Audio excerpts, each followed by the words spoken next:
Today we have a 2007 C230. We'll be replacing the engine air filter, so let's get started. Alright, first thing we're going to do is remove the air cleaner box here. You're going to pop this cover up, just pops right off. Pull this hose back, as well as the air trunks here. Just kind of wiggle it back on both ends.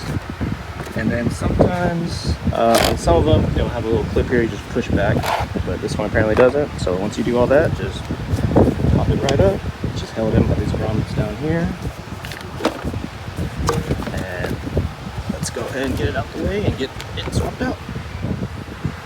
So with the air cleaner box flipped over, we're going to be located right in these two spaces here. So the T25, you're going to have 1, 2, 3, and 4 screws. The same on the other side.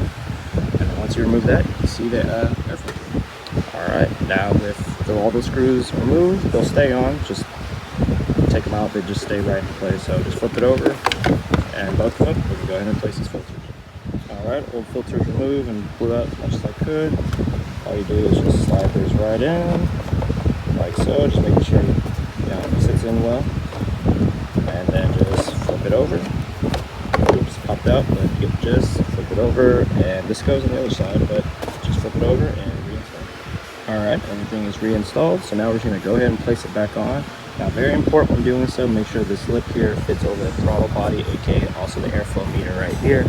So pretty much when you go at it, it just has to line up accordingly. You don't want to put too much pressure on it, really. It's just go right into place. Just kind of line everything up, make sure it's hosed back. Then come back here and just push down.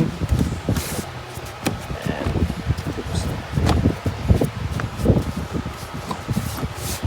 It should all snap into place. So now we just put everything back together and we are done. So thanks for watching, y'all. Please like, subscribe, more videos to come.